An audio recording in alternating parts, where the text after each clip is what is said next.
Hello, everyone.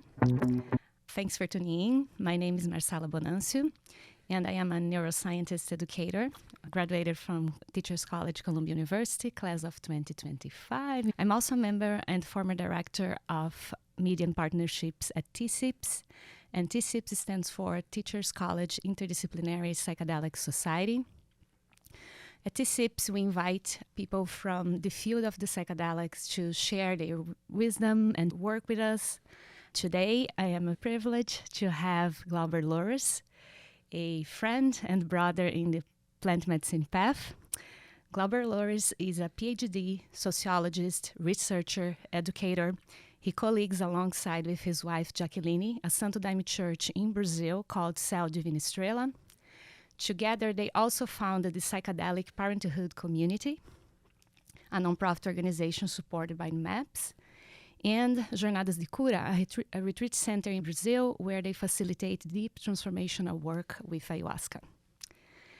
And this is just the tip of the iceberg with everything that Glauber is involved in this more than 20 years. So, Glauber, welcome. Thank you, Marcela. Such a pleasure, such an honor to be here, especially in these challenging times. It's really beautiful to have the opportunity to raise Global South voices here in the United States at the University of Columbia. Oh, thank you. So glad you are here with us. Glauber, as you mentioned, we are in very interesting times, what we call the psychedelic renaissance, especially in this increasing legal access to psychedelic substances in some states like Colorado and other jurisdictions in California. In the Western model, we have these psychotherapists or medical doctors that typically lead psychedelic therapy sessions. Integration is also facilitated by licensed professionals. Meanwhile, in countries like Brazil, where ayahuasca is legal for spiritual use, people can access these sacred medicines by joining indigenous tribes in the Amazon or in Santo Daime Church, which is more like a community-based model. The integration happens very closely with the community. The community is an ongoing support for people, which also makes a little bit more accessible than the model we have here. So I would love you to share your perspective, the opportunities, the challenges that you see in both of those models. Thank you, Marcela, very much. I believe we are living in a very interesting time since the psychedelic assisted therapy with MDMA was rejected by the FDA. This brought turmoil in the psychedelic field, and people are looking for guidance and alternative models, but also there is fear about the lack of funds and what people are going to do regarding psychedelics. I believe the very first thing that is important to mention is that although psychedelics became more popular in the last few years, this is actually an ancestral practice. Indigenous traditions have been keeping this plant medicine, sacred plants, guarded by centuries throughout millennium. And this is very important for us to also stay not only connected, but confident in what we can do. So it's not only about money, it's not only about business, but it is ultimately about culture. Nowadays, people are concerned because now we have Lycos Therapeutics, we have a lot of different companies that are interested in psychedelics. The big thing is we have these beautiful molecules, these beautiful substances that have the capacity bring this possibility to change mental health care around the world. But how is this going to be? This is an important question because it's not only about bringing new medication, but also to revolutionize mental health care. Our friend Rick Doblin is always talking about this paradigm shift. Instead of just having different or better medications than previous antidepressants, we could develop a new model of therapy. It's not only about the substances and research that can find evidence about the therapeutic effects of these substances, but also integrate this with therapy, bringing the human role in this perspective. So bringing also psychologists, psychiatrists. So this is the big thing regarding the Global North model, how to integrate psychedelic substances, psychedelic molecules into a therapeutic model in which the therapists also play a big role. But when it comes to global south perspectives, we can say that the consumption of psychedelics, they go beyond the therapeutic model. They integrate not only substances and therapies, but also a different way of life, a different relationship. So there are different psychedelics. There are also different realms, the synthetic realm, the organic realm, to use an expression of the black philosopher of Brazil, Nego Bispo. But when we are talking specifically about plant medicine, we are also talking about culture. We are also talking about community. So it's also about bringing meaning and having meaningful lives. And I believe that Global North can benefit a lot from also taking seriously the perspectives from the Global South. We all know that psychedelics mean literally mind manifested. We could also go to the Greek roots of this expression and say that it can also mean the soul manifested.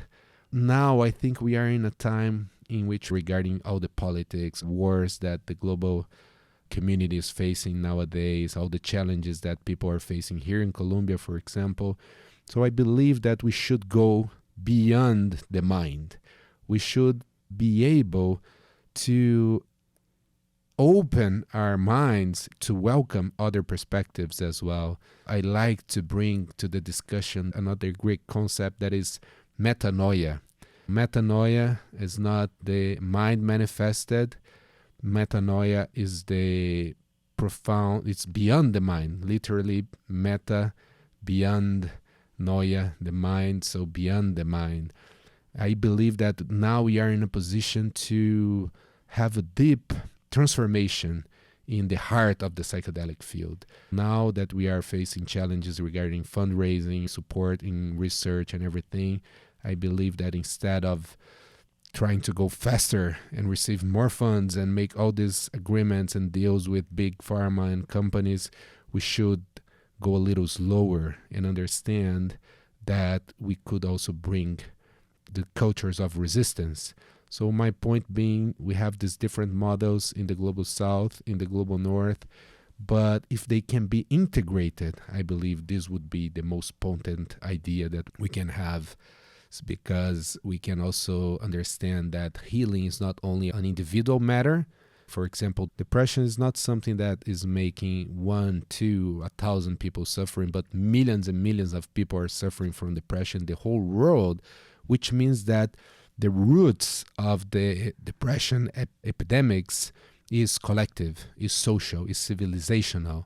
So when you're talking about plant medicine, when you're talking about psychedelics, we're also talking about the possibility for collective healing. I found this so interesting because with this mental health model, people are very focused on themselves. When I experienced ceremonies with Indigenous people, even with you in your community, it's really communal work. There's this word in Brazil that we use, the only joy, só alegria. People are not only searching for the challenging and cure themselves, but also to bring joy.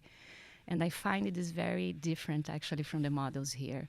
That's really focused on the person, on the depression, on, very self-centered, a very individualistic process. Yeah, that's true. And also it's funny because I've just read an article about the crossroads on the ego dissolution thing. Ego dissolution is a focus in the psychedelic model in the global north, the psychedelic assisted therapy. If this experience of ego dissolution, you can transform yourself.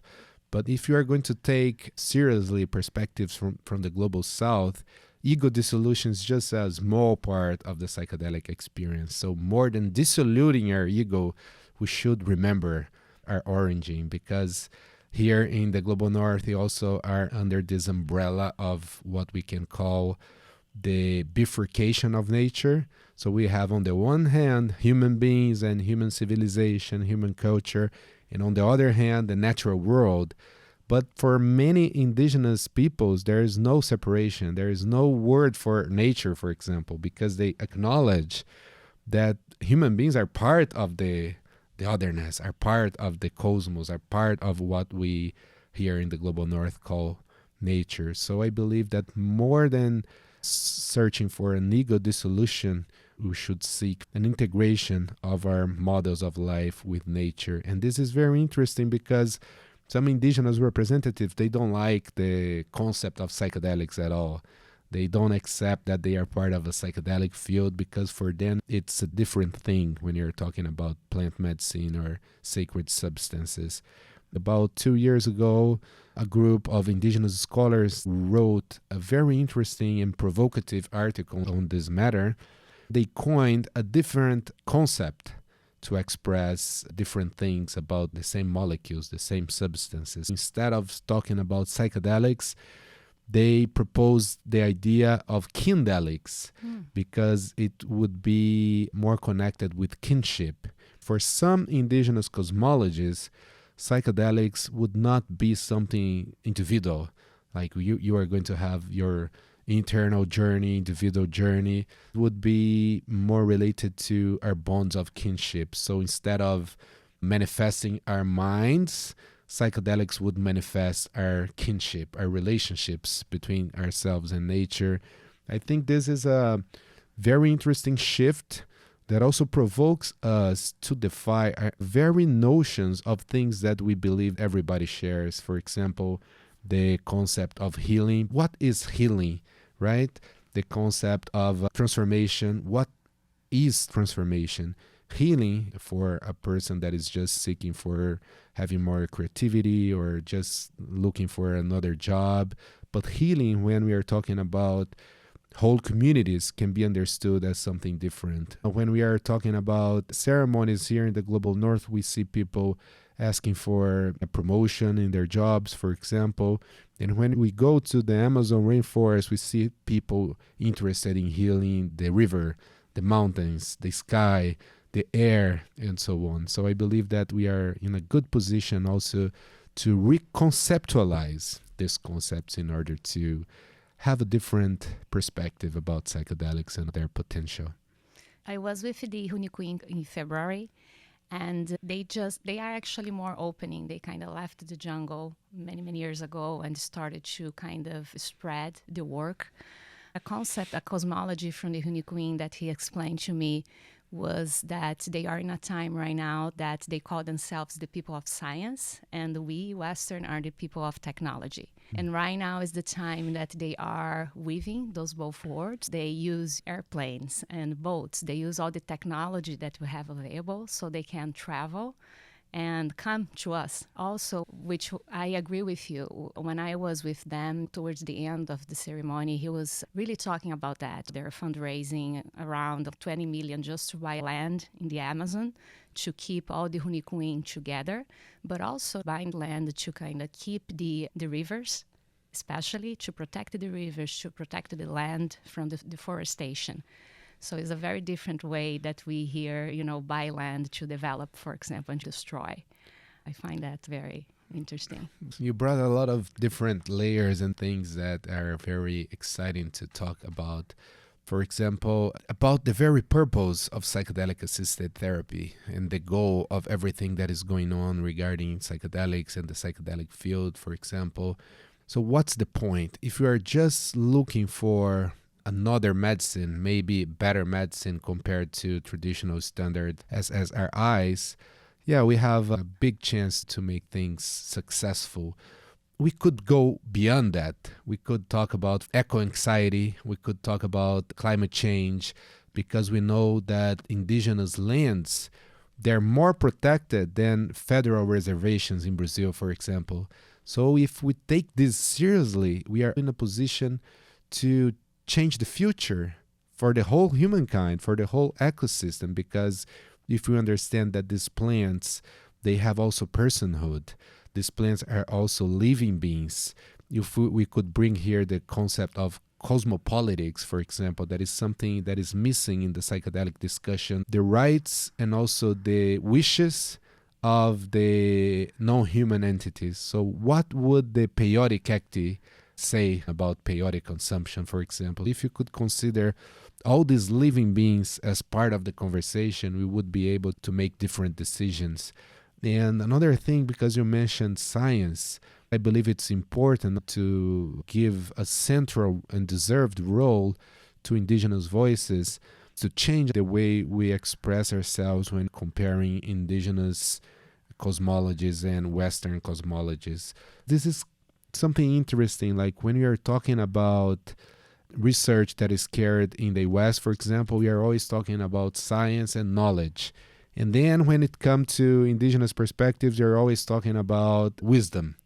So science versus wisdom. I was at the Breaking Convention in Exeter a few weeks ago, and they were also having a nice discussion about this intersection of perspectives. But someone brought this interesting idea that Western people, they would be more connected to the mind, while indigenous peoples would be more connected to the hearts. So I believe we should also stop romanticizing indigenous peoples in order to take them more seriously. And because they have knowledge, they have science, and they also have brilliant ideas that could be considered like gold standard ways of using the minds as well. So something that I think it's very simple but also have interesting effects is to try to start treating indigenous knowledge as knowledge, because that's what it is. You recently was at the Ayahuasca Indigenous Conference, which it is a conference led by indigenous people for indigenous people. And this year was in Brazil, organized by Benko Pianco from the Iranka Tassorense Institute and the Iwanawa Cooperative in the Amazon jungle. Since you're there, like, what was the main message that emerged from this conference, the hopes that they have for the future? That's a very good question. I think the main message is that there's still hope. This is like an interesting Yawanawa story, that as far as we can sing one more chant, one more song, there is still hope. And when we are bringing this idea of singing one more song, we are also bringing the idea that we have a role to play. We are active players in this world. And I think that's something that is very important. We should stop fetishizing the psychedelic field or the business fields as something that is not under our control. Sometimes I come to the US and I go to psychedelic conferences, and I'm always listening to people saying that it's happening anyway, like there's nothing we can do, so the only thing we can do is to try to make a little difference. And this is fetishism in a kind of religious sense, because if we naturalize this idea, it's ingrained inside us, the idea that there's this kind of matrix that is going in a specific direction, and the only thing we can do is to enter this boat or not. But actually, behind that, there are human beings making decisions. So recovering the capacity to raise our voice, to bring our opinions, I think it's very important. And that's a beautiful example of the Indigenous Ayahuasca Conference. The Indigenous Ayahuasca Conference was founded less than 10 years ago as a reaction to the World Ayahuasca Conference, a gathering that Europeans and Global North NGOs, they had to organize a big ayahuasca conference in Brazil that would represent all the indigenous, scientific, Global North, Global South voices about ayahuasca. But actually, indigenous peoples, they didn't have a central role in this conference. I learned they were at the corridor, like Skukwa, Nishuaka, Jairo Lima, Benki Pianco. They just decided in a conversation like a corridor like this, like, let's make our own conference, make a difference, make something different that has more to do with our beliefs. They started in a very modest way. The first conference was in the jungle, not a big venue. They didn't have a budget. And now at the 5th Ayahuasca Conference, they had this amazing, beautiful international gathering full of indigenous people. So more than 30 indigenous peoples together, but also welcoming researchers, welcoming people from the Global North. And something that called my attention is that Nishiwaka Yawanawa had a partnership with this artist, this Turkish American called Fik Anadol. This guy came to the sacred village of the Yawanawa with a lot of tools and sensors. He got a lot of data from the rivers, the atmosphere, the waters, and the traditional art of the Yawan. He transformed this into AI art. This was kind of shocking for some people, but eventually he sold this art, and with this money, they were able to build like amazing buildings, like dining rooms, like accommodations for everybody. And the sacred village that like 20 years ago was completely empty, no people there, now is full of life, full of families, full of projects. So it's not about being against people from the global north, against business.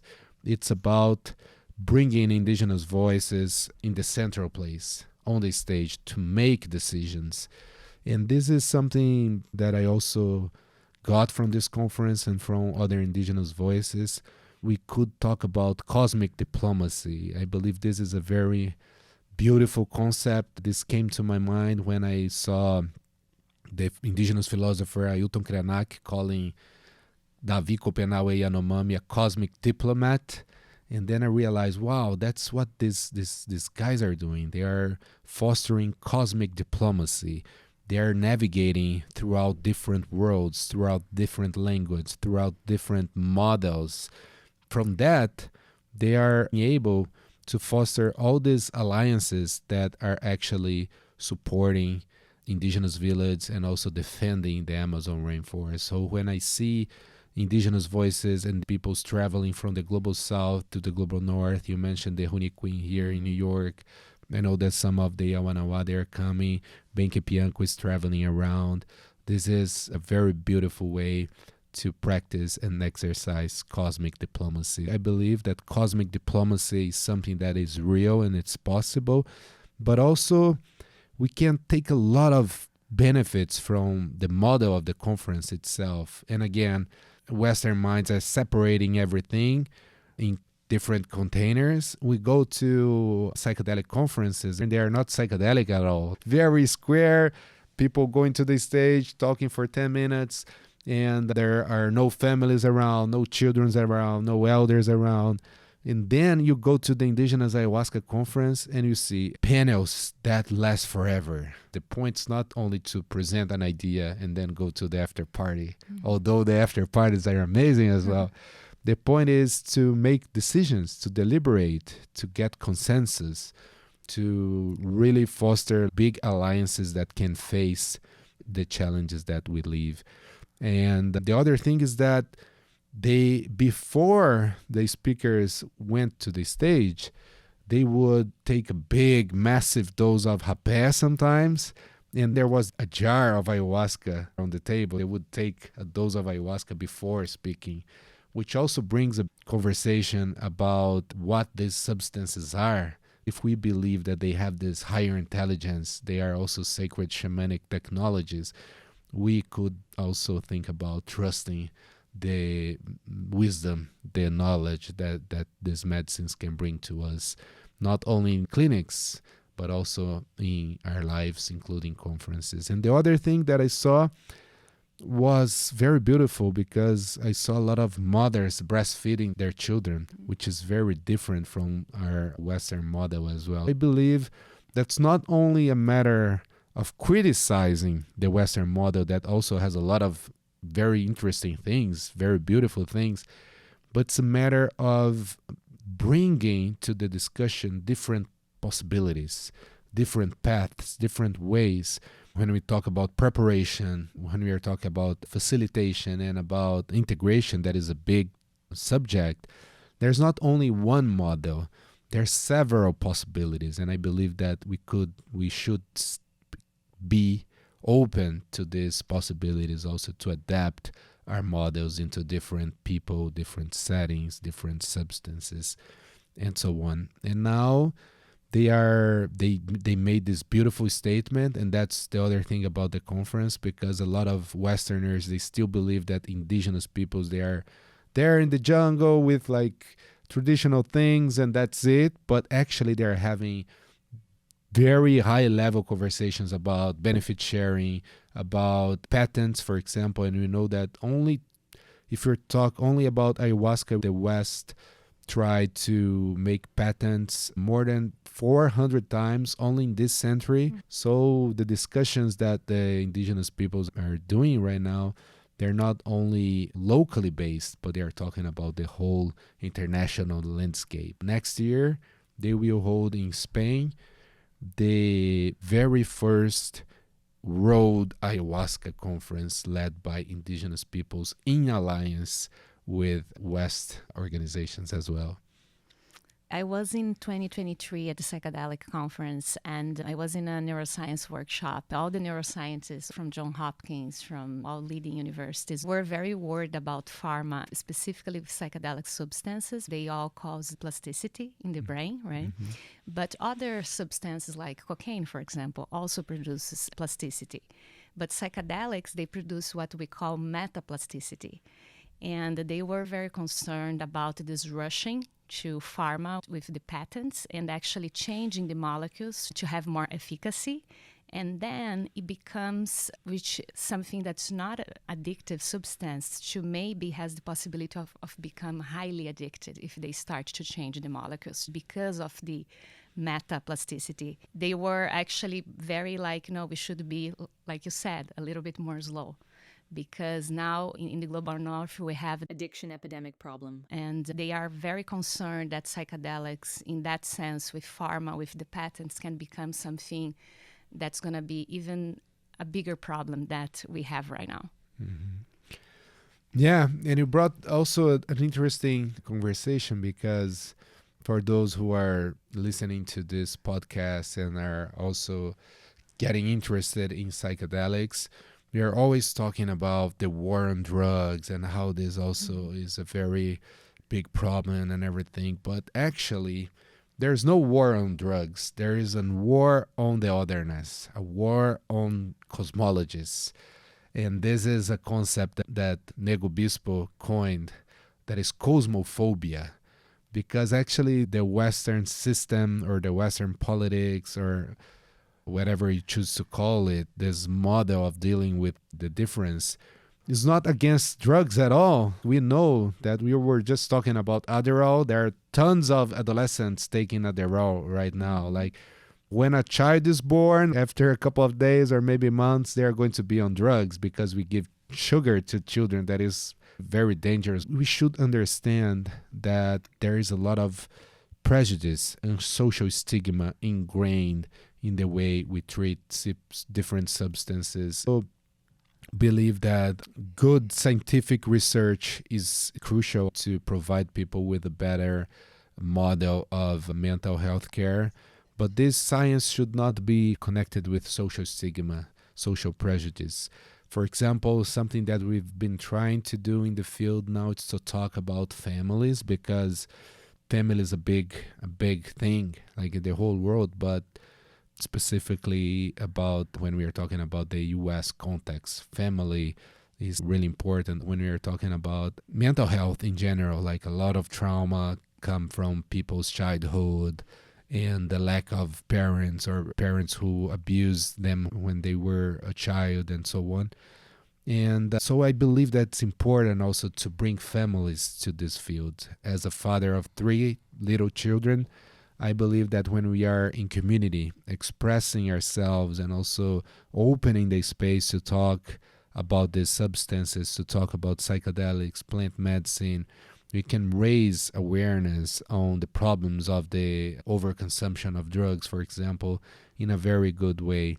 And I'm telling you this because there is this big debate now about what we are going to do with the substances regarding children and adolescents. Many people are concerned because we should not have a dissolution if we don't have an ego yet, which misses the point that it's not only about the effects in the mind, but the culture, the community, and the spirituality, and so on and so on. So I gave a class in the Exeter University a few weeks ago, And there was this guy that is a psychiatrist, very, very intelligent one, but he was like, why should we care about culture if we can develop something that gets to the point? Like, if we can boost the effect and have what we need, why should we? It's just to protect minorities and so on. I said, yeah,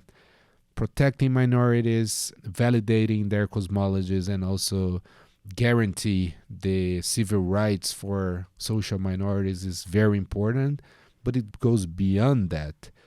It goes to the core of our foundations of our science, because that would be a question to provoke our reflection. What is efficacy? It's not only what's going on inside the brain, although this is very important as well, but it's what's going to be when you're talking about many people taking these medications and what kind of cosmology they have. We need to bring solid scientific research alongside solid social science research as well. So you spoke as a father and, the importance that you give for your family and the three children you recently co-founded with your wife, Jacqueline, the Psychedelic Parenthood community. What's your vision to this organization and what you expect, what you wanted to develop? Thank you for asking about this. It has to do with what we just said about the effects of psychedelics and drugs in general. This brings the very important concept and discussion on harm reduction. I believe that breaking the taboo surrounding psychedelics is a harm reduction approach that can be very effective as well. And I like to compare the debate on psychedelics with sex, because it's something that is natural. It is here. Eventually, everybody's going to face in a bad or in a good way. And we know that when we start talking, if we bring public education, if we spread good information, if we have good research, if you know how to teach the little ones how to protect themselves, how to make good decisions, they will have a much bigger probability to have a good relationship with this and to make better choices as well. And the same thing around drugs, because drugs are there. And that's also this joke that we have in the Global South. You people probably have this also in the US, that at the end of every year, we say that the drugs won the war on drugs one more year, because they are still here. Drugs are not only a problem of substances, but also a problem of trafficking, international networks, economics, guns, a lot of complicated and severe things.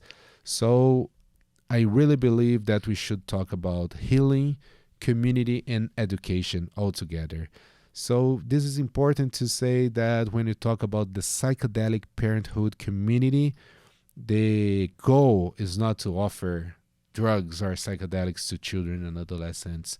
It's pretty much the contrary, in the sense that it's bringing education. We are also boosting harm reduction approaches and protocols and procedures. I can tell you as a fact, being a father of 3 kids, that it's very effective as harm reduction approach, like talking about these substances, because my children, they were all born in psychedelic community, an ayahuasca church. The very first thing they took after the breast milk was a little drop of ayahuasca, symbolic to be part of the community. They can come, they're not forced to come, but they can come to the ceremonies to watch a little bit, to sing a little bit with us. And now they already know about the doses. Then they are looking at people there, and they, like my oldest son was commenting, wow, this guy took a lot. So they know What's going on? To make more informed choices in the future. And then sometimes I like just to play, like, do you want this? No, I don't like this. I want to see the cartoons now. So that's very important, education. But also, we know that hundreds of people who are co-creating this burgeoning movement that we're calling the psychedelic resurgence, they are fathers, they are mothers, they are parents, they are caregivers, and they sometimes feel very lonely. Despite being around, they still don't have a community. So we are creating the very first international ecosystem of parents and caregivers that are part of the psychedelic field, because we understand that there's no separation. Psychedelics, they're a big part of my life, and being a father is my main identity right now. Instead of separating these things, I believe, and I know, because I also know indigenous peoples in the Amazon, that these things, they can be healthy together. Talking about parents, caregivers, families, I know that you are also a woman that is a mother. This can be overwhelming. Like if you don't have a community, if you cannot share about your inner experience as a mother, as a father, as a caregiver. So, for example, there is not only here but also in Brazil the risk of loss of custody, for example, because of this war on drugs paradigm. One of the parents can sue the other because it is bringing the children or adolescents to a psychedelic environment. And also a lot of religious stigma, persecution, especially when you're talking about BIPOC families, queer families, immigrants. There's also this risk of children and adolescents being bullied at school. Like their parents, they're taking psychedelics, and at some point they decide to share because it's natural. They tell the other roommates about it. Their parents are on drugs. Yeah. So we want to welcome parents. We want to welcome families. Not only one model of families, but also discussing like different models. What is to have a family? How it is to be in family. We want to welcome the diversity of possibilities of having a family, of being in a family, hearing people's voices. We want to hear people's stories, because no matter where we are, no matter how big our differences are, we still share some similarities in this existential condition of being part of a family. It's interesting talking about your children going and looking at people around and like, oh, that people, just had a lot. I have a 23-year-old son, Kyle, and he's in an age obviously very, open to experiment, any substances around there, but he was not really, and I am. So the very first time that Kyle took actually a psychedelic, I gave to him in a ceremonial context. And that was a very interesting experience for him and for me as well, and very, sacred also. But he was able to experience a little bit of our kind of world. And when the experience finished, he's like, oh, now I understand what you do. Now I understand what you do. And it was an amazing experience. But he's also not, it was a really harm reduction, because it took me around 3 years to convince him to experiment, to do the ceremony. And even now that he has done, he's not really, oh, let's do it again. But he doesn't have that hunger to experiment everything. I think it's a very good harm reduction approach of the parents. And just not seeing that as a drug and seeing that as a tool, a way to really bring the family together, bring the community together. The time that I offered my son, I also offered to my mother, which is 65 years old. I have another brother with 19 years old, was his first time also. So we were all together doing this in family. And that to me, after that experience, I was like, wow, if I die right now, I think I did a very good job. Like I could go with peace.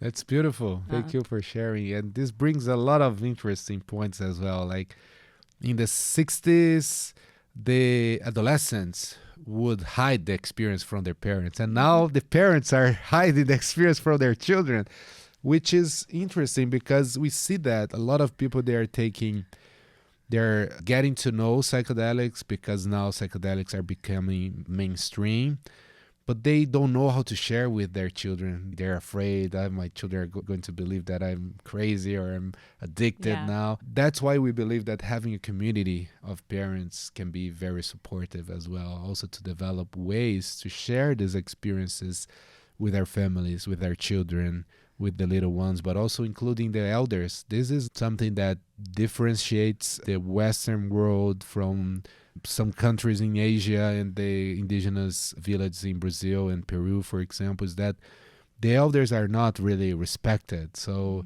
We are always kind of worshiping youth and trying to pretend we don't have the age that we have, using all these filters on social media. While being an elder can be something really beautiful, psychedelics can also help us to embrace ourselves as we are and bringing the voices of the older ones, something that we also really want to do. Thank you for sharing. Thank you. Glauber, let's move on because I know you have the Jornadas de Cura, which is a retreat center in Brazil, which probably is a great way to even go as a family to experience that with you. So what can you talk about, like how it is the retreat, what you do, to offer there? Oh, that's my favorite part because I'm also a plant medicine practitioner. I really trust these medicines, but not only the medicines, the cultures, the possibility to understand that other worlds exist, other possibilities of living our lives and dancing with this cosmic dance of life. They can be there. So I've been doing research on the international models of retreat, and although they can be very helpful to many people, they can also be superficial because there's this economic aspect that is contradictory, in my opinion, with a decolonial perspective on psychedelics. Usually indigenous peoples are hired to work for non-indigenous peoples or for businessmen and everything. And there is this kind of alienation between the plant medicine, the territory, and the local people. We are co-creating a different model, a unique model of being in a retreat. Before we take the medicine, before we drink ayahuasca, we are going to cook ayahuasca together. We are going to harvest the plants, smash the vines, carry the pods, suffer together, and then we drink the medicine. Then it's a different experience, not because of the physiological effects, but because of the relationship that we established in the process. The other thing is that we welcome indigenous peoples not as guests, but as co-creators of the retreat. So we also offer indigenous lectures, indigenous perspectives, and they have a crucial role in managing the whole retreat model. We also like to work with different indigenous peoples and offer different ceremonies in the same container of the retreat, because sometimes people from the global north go to Peru, they sit once in ayahuasca and they believe this is the universal model. But actually it's a huge range of possibilities. So we work with different indigenous traditions, and people, before taking rapé, the sacred tobacco snuff, we are going to make rapé together. We are going to bring education. We are going to bring collective work. People are going there not as a spa thing, just rent to use fancy facilities, but to work, to connect with the local community as well, and to have this intentional cultural clash. Before leaving the retreat, everybody is going to plant a vine. It's a matter of fostering this ancestral future that we want for the world, because we believe that this is also Ailton Krenac's idea.